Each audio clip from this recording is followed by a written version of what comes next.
मेरे प्यारे बच्चों, आज हम बात करने वाले हैं आपके सामाजिक विज्ञान के महत्वपूर्ण चैप्टर के बारे में, जिसका नाम है औद्योगिकरण का युग। आज हम भाग 4 के बारे में जानेंगे और फाइनली इसमें पूरा हम बताएंगे। मशीन युग के बाद का युग 1780 के बाद क्या हुआ? मशीन युग के बाद का युग 1780 के बाद क्या हुआ? 1750 के दशक भारतीय जो सौदागरों ने क्या किया, नियंत्रण वाला नेटवर्क टूटने लगा था। उस समय इनके लगाने पे खर्च अधिक आता था और इनका रख रखाव भी महंगा होता था। उपभोक्ता के अनुरूप मशीन विविध रंग क्या कहते हैं, डिजाइन तथा विस्टिक के वस्तुओं को उत्पादन नहीं कर पाते थे। इसलिए क्या हुआ, नेटवर्क टूटने लगा था। यूरोपीय कंपनियों की ताकत बढ़ने लगी थी। सूरत तथा हुगली जैसे पुराने बंदरगाह क्या हुए, कमजोर पड़ गया था। पहले बम्बई को हम क्या कहते हैं, मुंबई कहा जाता था। कलकत्ता एक नए बंदरगाह के रूप में उभरे, यानी कलकत्ता भी एक नए बंदरगाह के रूप में भी है। व्यापार यूरोपीय कंपनियों द्वारा क्या होता, नियंत्रित होता था तथा यूरोपीय जहाजों के जरिए बंदरगाह किया जाता था। शुरुआत में भारत के कपड़ा व्यापार में कोई कमी नहीं आई, लेकिन बात करते हैं 18वीं सदी यूरोप में भी भारतीय कपड़े की भारी मांग बढ़ती चली गई। उसमें मजदूरों की जिंदगी ऐसे हुआ जो उद्योग को बहुतायत श्रमिक मिल जाने से उसकी स्थिति क्या है, दयनीय बनी हुई थी। लेकिन नौकरी मिलने की सूचना मिलते ही श्रमिक गांवों से नगरों की ओर दौड़ लगा देते थे। नौकरी दिलवाने में उनकी परिचय परिवार जन सहायता भी नहीं कर पाते थे। कुछ लोग रोजगार पाने के लिए हफ्तों परीक्षा करनी पड़ती थी। इन्हें रातें पूले के नीचे या रैन बसेरे में काटनी पड़ती थी। इनका जीवन ऐसा होता था। गुमशुदा की बात करते हैं। एक था कंपनी थी। कंपनी ने कपड़ा व्यवसाय से जुड़े हुए पारंपरिक व्यापारिक और दलालों को उखाड़ना शुरू कर देते थे। उसके बाद कंपनी ने बुनकरों पर सीधा नियंत्रण बनाने की कोशिश की। एक काम के लोगों को वेतन रखा गया कि ताकि इस कंपनी के जो दलाल हैं उनको उखाड़ फेंकेंगे और सीधा क्या करेंगे, इसको नियंत्रण में रखेंगे। ऐसे लोगों का गुमशुदा कहा जाता था। गुमशुदा का काम था बुनकरों को काम निगरानी करना, आने वाले माल का संग्रहण करना और कपड़े की क्या होगी, क्वालिटी की जांच करना, जिसको गुमशुदा कहा जाता था। कंपनी एक कोशिश भी करती थी कि बुनकर किसी इसके ग्राहक और ग्राहक के साथ ढील ना करे और अच्छे से उनके साथ क्या करे, काम करे, उसकी क्वालिटी को पहचाने, उसकी जांच करे, तभी ये काम अच्छे से हो सकता था। अब बात करें मिनिस्टर का भारत में प्रकोप। एक क्या था, भारत में सूती वस्त्र उद्योग के विषय में कहा गया था कि ये के महीन और श्रेष्ठ कपड़े की मांग कभी नहीं होगी। 19वीं सदी की शुरुआत से ही भारत से कपड़े के निर्यात में कमी आने लगी, जिसमें 1811 से लेकर के 1812 में भारत से होने वाले निर्यात में सूती कपड़े का शेयर 33% तक था, जो 1850 से 1851 तक आते आते मात्र 3% ही रह गया था। जिसमें इंग्लैंड में सूती वस्त्र उद्योग का विकास होते ही सरकार ने उसे आयात पर भारी सीमा शुल्क बढ़ा दिया, जिसमें मैनचेस्टर में बने वस्त्र इंग्लैंड में बिकने लगे।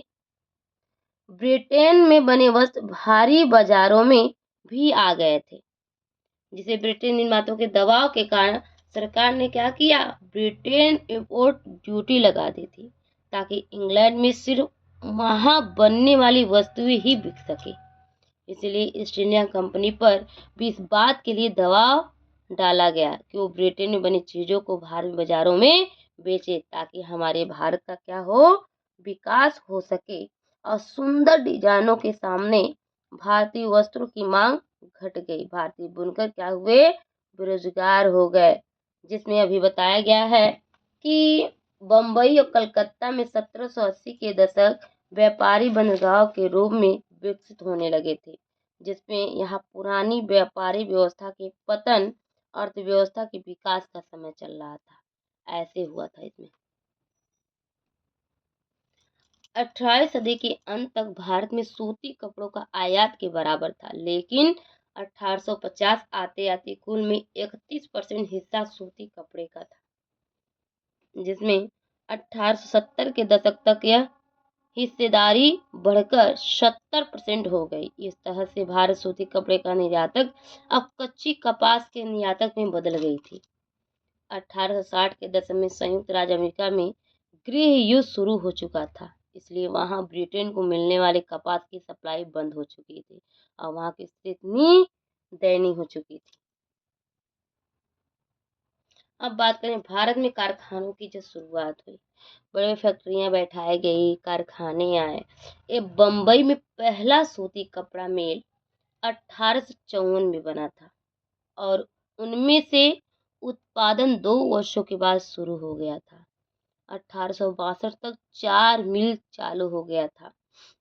उसी दौरान बंगाल में जूट मिल भी खुल गए थे, जो कानपुर में 1860 के दशक एलंगित मिल की शुरुआत हुई थी, जिसमें अहमदाबाद में भी इसी अवधि में पहला सूती मिल चालू हुआ।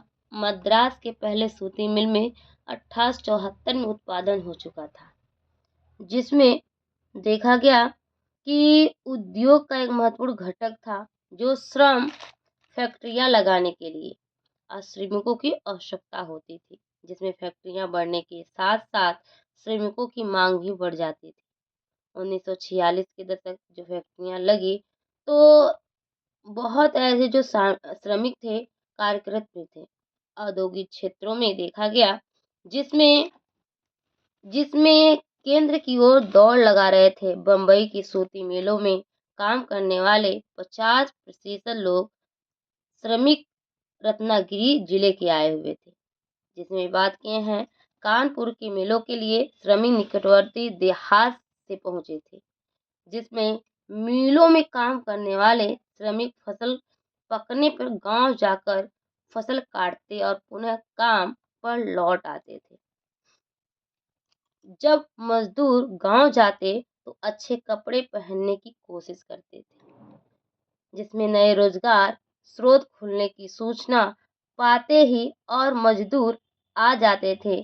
संयुक्त प्रांत के श्रमिक बम्बई तथा कलकत्ता की मिलों तक श्रमिक बनकर पहुंच जाते थे कि अब हम क्या करेंगे, इसको काम करने का हमें क्या मिलेगा, अवसर मिलेगा और हमारा जीवन क्या हो जाएगा, बहुत ही अच्छा हो जाएगा।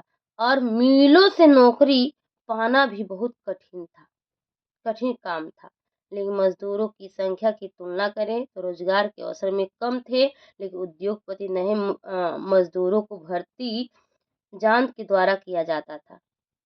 जॉब उनका पुराना अविश्वास पात्र व्यक्ति था, जिसमें एक गांव के सबसे मजदूर लाता था और उन्हें काम पे लगवाता था, उनके रहने से व्यवस्था करता था और जॉबर का महत्व बढ़ने लगा। अब श्रमिकों ने धन और उपहार वसूलने लगे थे। तब उस समय क्या किए, कर वसूलना चालू कर दिए थे और पादरी वर्ग को, कुलीन वर्ग को, मध्यम वर्ग को, साधारण वर्ग को। पादरी वर्ग जो थे अपना वैभव जीवन व्यतीत कर रहे थे और कुलीन वर्ग भी अपने वैभव जीवन व्यतीत कर रहे थे, क्योंकि इनको कर लेने का अधिकार था लेकिन कर देने का अधिकार नहीं था।